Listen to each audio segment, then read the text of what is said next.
자, 다시 중학교 1학년 도형입니다. 선과 선이 만나서 생기는 점을 이제 교점이라고 하고요. 선과 이제 면이 만나서 생기는 점도 교점이라고 합니다. 면과 면이 만나서 생기는 선을 교선이라고 하고, 면과 이제 입체가 만나서 생기는 요 선도 교선이라고 하겠습니다. 요령 알겠죠? 용어. 교점과 교선에 대해서 용어를 정리하고, 자, 그 다음에 두 번째. 자, 서로 다른 두 점을 지나는 직선은 오직 하나만 있다. 이렇게 되는 거예요.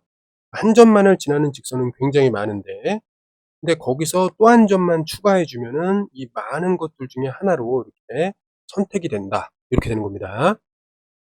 그래서 이제 고등학교 때 두 점을 알면 기울기와 요 한 점을 이용해서 직선의 방정식을 만들 수 있다. 자, 요렇게 연결이 되는 겁니다. 그다음에 세 번째. 서로 다른 두 점 AB에 대해서 두 점을 지나는 직선을 AB라고 하고, 그러니까 이렇게 연장을 한다는 거죠. 기호로 이렇게 표현하고, 그다음에 선분이라는 거는 연장을 안 해요. 이 두 개를 연결해 놓고 기호로 이렇게 하죠. 그다음에 선분의 길이를 두 점 사이의 거리라고 한다. 이렇게 보면 되겠습니다. 그다음에 중점이라는 건 뭐냐면, 선분, A, B의 중점이다. 그거는 가운데 있는 점을 찍었을 때 AM과 BM의 길이가 이렇게 똑같고, 그 다음에 전체적인 이 선분의 길이의 반이 된다. 전체적인 선분의 길이의 반이 AM 또는 BM이 되는 거죠. 맞죠?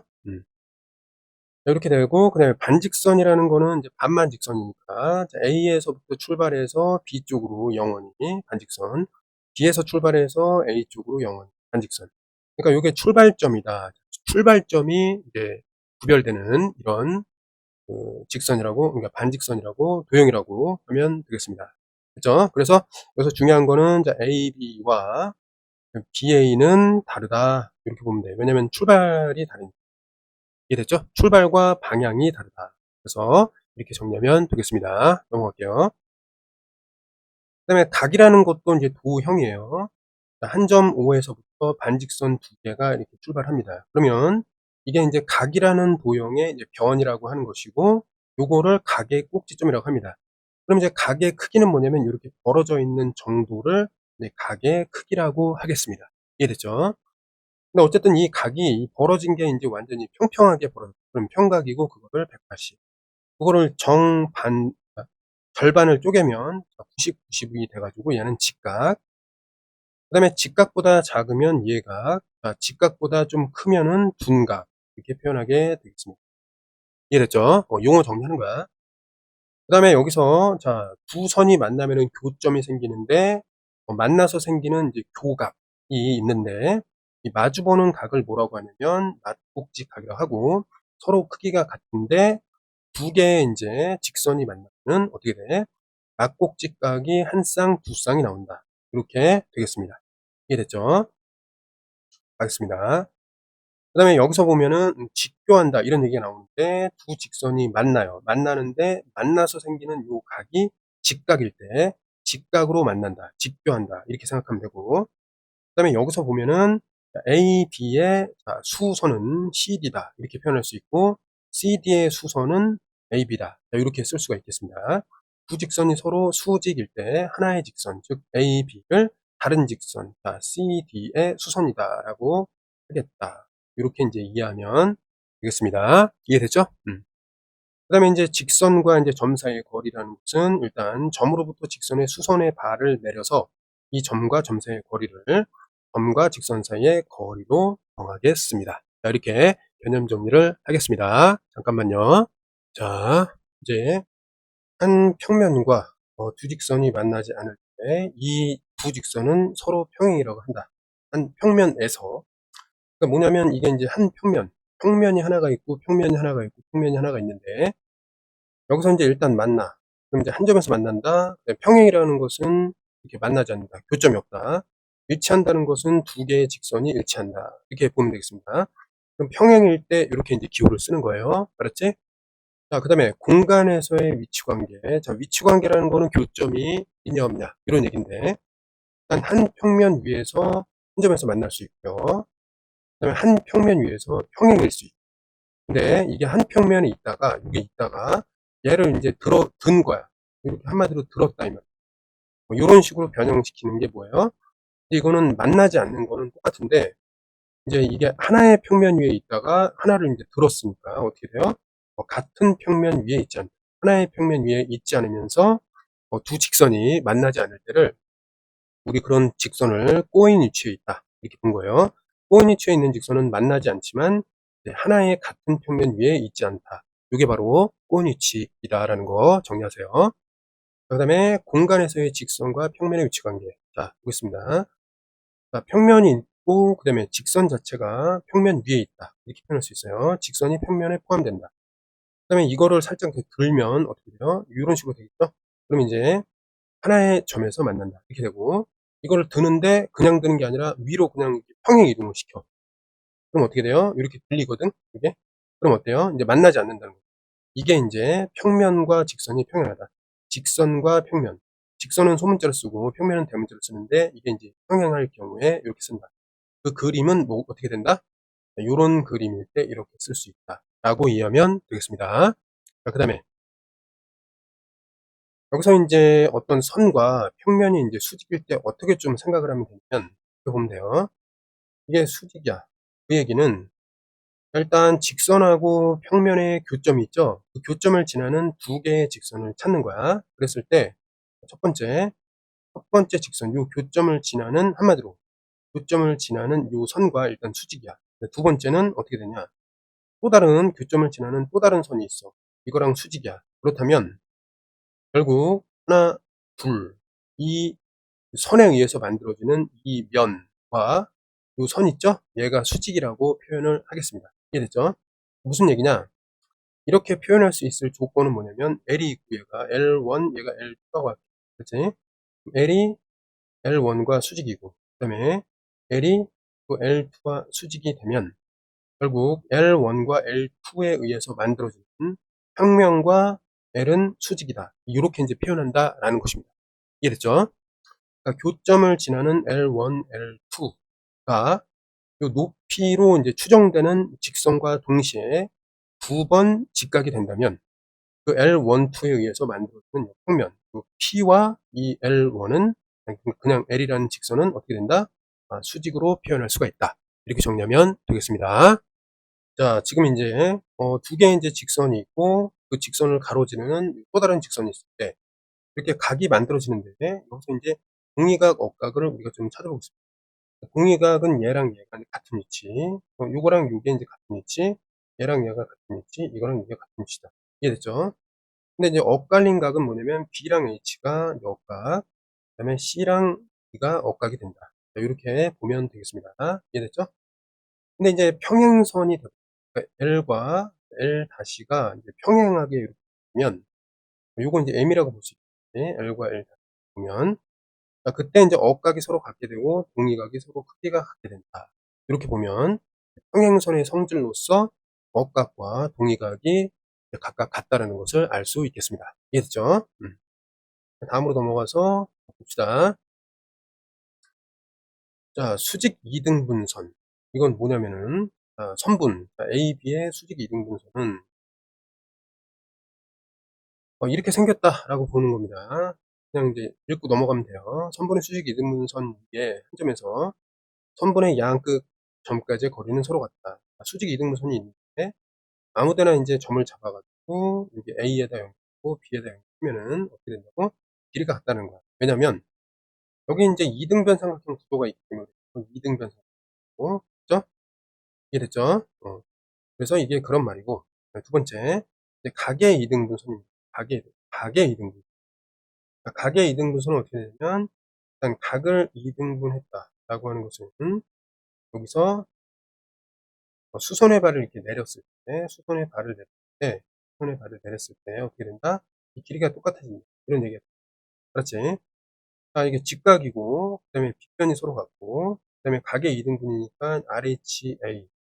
이렇게 합동에 의해서 얘네들이 이제 역시 마찬가지로 이렇게 빨간 선을 긋는다 하더라도 두 개가 이제 합동이 되거든요. 그죠? 각의 이등분선 위에서 수선의 발을 내리나, 여기서는 이제 다른 얘기, 원을 하나 그렸다라고. 그렇죠? 아무튼 여기서 중요한 건 뭐냐면 각의 이등분선에서 그 이등분선 위의 점에서 이 각의 요 반직선이 있잖아. 각의 변, 그러다가 수선의 발을 낼 때 그 거리는 똑같다. 이렇게 우리는 인식하면 됩니다. 그죠? 그다음에 밑에 보면은 삼각형의 결정적. 자, 삼각형의 두 변의 길이 합은 나머지 한 변보다 크다. 이렇게 되는 거야. 변의 길이가 ABC라고 했을 때, 자, 일단 A 더하기 B는 일단 C보다 커야 돼. 마찬가지로 A 더하기 C라고 했을 때 B보다 커야 되고, 그다음에 B 더하기 C라고 했을 때 나머지 A보다 커야 된다. 이렇게 되는 겁니다. 그래서 여기서 뭐가 이제 성립되냐면, 만약에 B가 가운데 왔다. 그러면 A 플러스 C보다 작아야 되는데, A 마이너스 C, 이 차보다는 커야 된다는 것이 성립되게 됩니다. 자, 그 이유는 뭐냐면, 일단 요거 말고 이쪽에서 한번 풀어내 보겠습니다. B라는 게 어떻게 C-A보다 크다라고 볼 수 있고, 얘는 B라는 거는 A-C보다 크다 이렇게 돼요. 그럼 B가 어쨌든 2보다 큰데 C-A나 A-C나 이거는 상황에 따라서 이렇게 해석이 되는 거예요. 맞죠? 그래서 절대값을 씌워서 이 두 가지 경우의 의미를 함께 이렇게 담는 겁니다. 그래서 이것이 뭐다? 삼각형의 성립 조건이 되는 거예요. 되나요?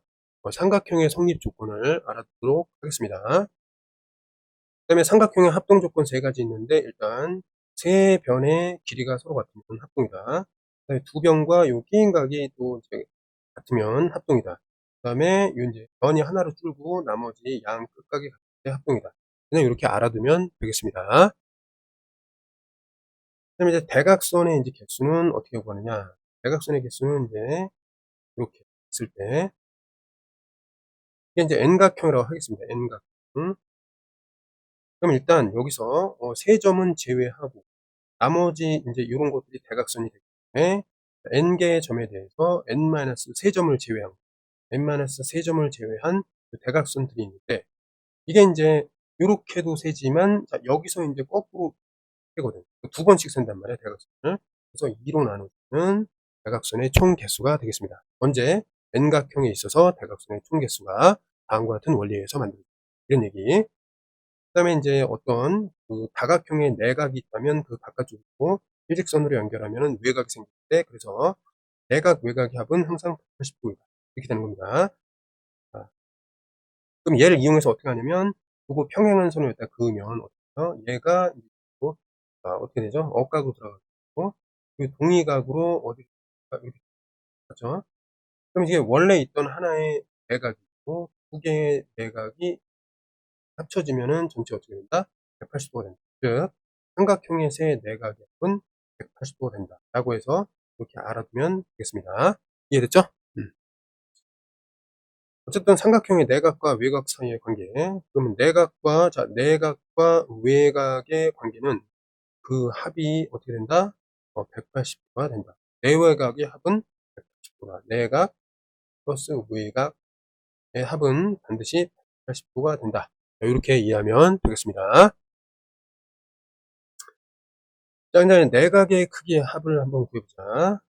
얘는 여기서 이제 참고해 보면 돼요. 내각의 크기의 합은 이제 180도에 해당하는 삼각형이 두 개 있으니까 2 곱하면 사각형의 내각이 돼요. 오각형은 하나, 둘, 세 개니까 180도가 세 개. 육각형은 육각형인가? 하나, 둘, 셋, 넷. 육각형은 하나, 둘, 셋, 넷. 네 개의 삼각형이 있으니까 내각이 180도인, 내각이 180도인 삼각형이 4개. 이렇게 해서 이제 그냥 N각형의 내각의 합을 구할 수 있겠습니다. 이해됐죠? 그리고 이제 다각형의 외곽의 합은 항상 360도이다. 왜 그러냐? 잘 봐. 만약에 삼각형이 있습니다. 그럼 외곽은 어떻게 구하냐면 외곽 하나. 여기서 이렇게 외곽 하나. 여기서 이렇게 외곽 하나. 그럼 이걸 갖다가 좁혀 보겠습니다. 그럼 어떻게 해요? 얘가 이렇게 되고, 이게 이렇게 되고, 평행 이동하는 거야. 이런 식으로. 여기에 이런 게 돼 있고, 여기에 이렇게 있고, 이렇게 오고, 여기에 이렇게 올 거 아니에요. 맞죠? 그러니까 이런 각도들이 이렇게 온단 말이에요. 오고, 이런 각도들이 이렇게, 이 각도가 이렇게 모인단 말이에요. 그럼 어쨌든 그냥 삼각형의 모든 외곽의 합은 어쨌든 한 바퀴를 돌리니까 외곽의 크기 합은 360도이다. 이렇게 정리하면 되겠습니다. 자, 원에 있어서 원이라는 거는 중심이고, 그다음에 반지름이라는 길이만큼 떨어져 있는 이러한 모든 점들을 모아 놓으면 생기는 동그란 그림이 있거든. 이게 원입니다. 그럼 원은 뭐냐면 어떤 중심이라는 점으로부터 일정 거리, 이게 반지름이에요. 반지름. 반지름만큼 떨어져 있는 모든 점들을 모아서 이제 찍었을 때 생기는 그림을 이제 원이라고 한다. 보면 되겠습니다. 그다음에 여기서 어쨌든 호라는 건 뭐냐? 원 위에 두 점을 잡고 그거를 연결한 게 호라고 하겠습니다. 그럼 호는 이 위에도 있지만 어떻게 돼요? 이게 아래도 이제 호가 있다. 보면 되겠습니다. 근데 만약에 여기서 호 AB라고 하면 짧은 걸 얘기하고, 만약에 긴 걸 표현하고 싶다면 AC 이런 식으로 해서 호, 자, ACB, 자, 이런 식으로 해서 구별을 할 수 있겠습니다. 이해됐죠? 자, 그다음에 밑으로 가보면은 어쨌든 원 위에 선을 긋고, 이게 원을 따라서 이동하는 게 아니라 이걸 선을 그으면 이거 현이라 하고, 그럼 원 위에 두 점을 이렇게 연결하는데 선을 그었을 때 중심을 찌르게 되면 이거는 현이긴 한데 요거를 지름이라고 하겠습니다. 그러니까 현 중에서 가장 긴 것이 지름이다. 이렇게 보면 돼요. 지름은 어떻게 보면 돼요? 가장 긴 선이다. 이렇게 보면 되겠습니다. 이해됐죠? 그럼 다음으로 넘어가면은 부채꼴은 뭐냐? 자, 호와 반지름 두 개로 이루어져 있는 도형을 부채꼴이라고 하고, 부채꼴 안에는 요 안에 있는 걸 중심각으로 한다. 활꼴은 뭐야? 현과 호로 이루어져 있는 게 활꼴이다. 이렇게 알아두면 되겠습니다. 부채꼴, 활꼴, 부채꼴 속에 중심각이라는 용어를 정리합시다. 그다음 원에 있어서 이건 뭐예요? 자, 2R이라는 거는 2R이라는 거는 2R의 파이배, 지름의 파이배가 둘레가 되는 것이고, 맞죠? 그다음에 요거는 어떻게 반지름 제곱의 파이배가 넓이가 되겠습니다. 이해됐죠? 원의 둘레와 원의 넓이를 다음같이 구한다는 것을 알아둬야 하겠습니다.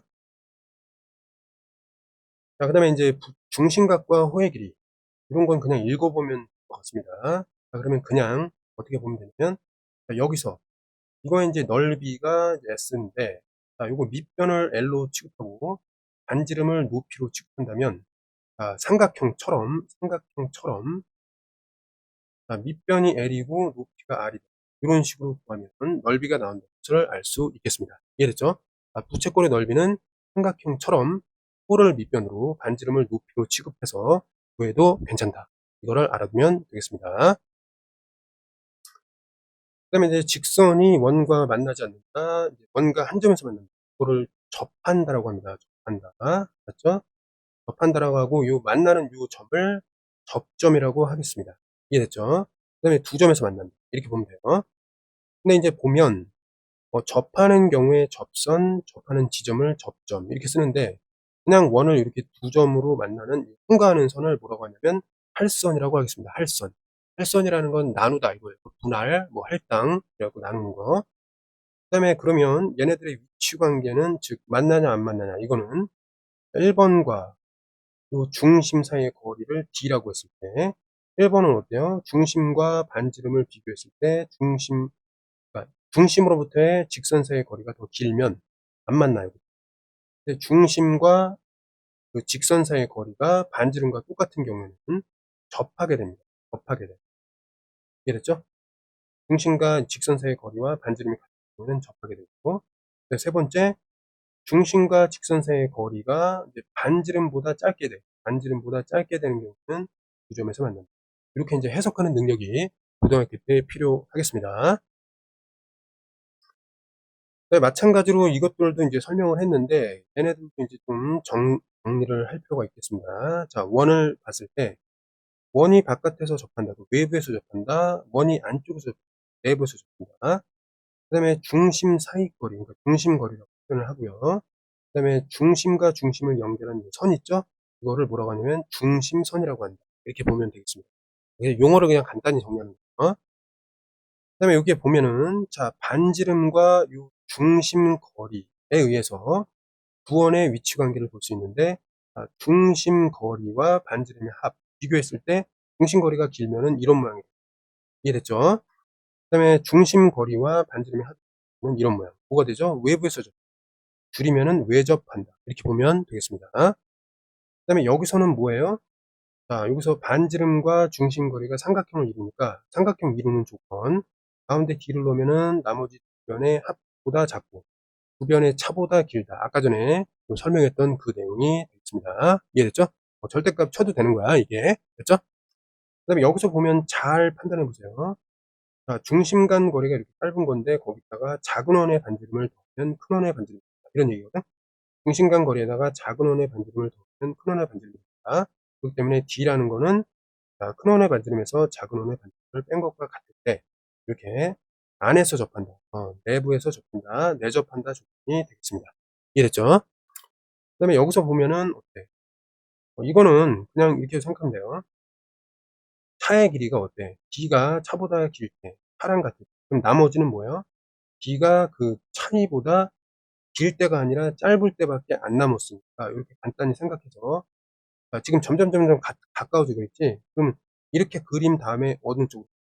하나에 접해 있다가 안쪽으로 완전하게 들어가면 된다. 이렇게 생각하면 되겠습니다. 자, 이제 두 원이 두 점에서 이제 만나는 경우에 그 두 교점이 있는데 그거를 연결한 선분을 우리는 공통현이라고 하겠습니다. 그죠? 두 원의 공통현이다. 이렇게 용어를 좀 정리하면 되고요. 자, 그 다음에 두 원이 이렇게 있을 때 공통으로 접하는 접선이다. 공통으로 접하는 접선이다. 자, 이렇게 이해하면 되겠습니다. 그죠? 자, 넘어가면, 자, 여기서 이제 우리 건널비를 구하는데, 자, 원기둥을 이제 건널비 이렇게 좀 분리를 할 건데, 자, 위에 뚜껑이 두 개 있고, 그 다음에 기둥에 있어서 옆면은 펼쳤을 때 직사각형이 됩니다. 여기서 이제 핵심이라는 것은 원주가 직사각형의 요 가로가 되고 높이가 이제 세로가 되겠습니다. 맞죠? 그래서 원주 공식만 잘 알고 있으면은 원기둥의 건널비를 각각 구해서 이렇게 표현할 수가 있다. 이렇게 볼 수 있겠습니다. 자, 그 다음에 다음으로 넘어가서, 자, 방금 전에 부채꼴의 넓이는, 자, 꼴을 밑면으로 취급하고 밑변으로 취급하고 반지름을 높이로 취급해서 다음과 같이 구할 수 있다고 했습니다. 그럼 이제 삼각부로 이제 펼쳤을 때 옆면이 부채꼴이 나오고 밑면이 원이 나오는데 지금 맞닿아서 있는 부분이 호의 길이. 호의 길이라는 거는 밑면의 원주가 되겠습니다. 그러면 당연히 이렇게 되는 것이고, 그럼 구하면 2분의 1의 밑변의 길이 2파이 r로 취급하고 높이가 r 플러스 원의 넓이니까 r의 제곱에 이제 파이 배, 이런 식으로 해서 좀 정리를 하면은 2가 없어지고 파이 r 제곱, 파이 r 제곱 되고 r 제곱 파이 되겠습니다. 그러면 자, 여기서 뭐 잘못했네요. 뭘 잘못했냐면 여기서 이제 넓이를 구할 때 이제 반지름에 해당하는 게 L이니까 이걸 L로만 바꾸면 됩니다. 그럼 어떻게 돼요? 파이 R 제곱은 요 앞으로 오게 되고, 그럼 이 녀석은 뭐야? 파이 RL, 파이 RL. 예? 얘가 일로 오고, 요것이 이쪽으로 가겠습니다. 그러니까 첫 번째 밑넓이, 두 번째는 옆넓이가 됩니다. 이렇게 보면 되겠습니다. 그 다음에 이제 세 번째, 자, 9의 건넓이는 그냥 알아두세요. 자, 9라는 거는 이렇게 이제 생긴 건데, 여기 이제 반지름이 r이라고 했을 때 일단 파이 r 제곱이 원에 관련된 때 9가 관련돼 있다. 그러면 여기다가 4배 해주면 되겠습니다. 이유는 따지지 말고 9의 건넓이는 반지름을 이용해서 원의 넓이를 구한 다음에 4배를 한다.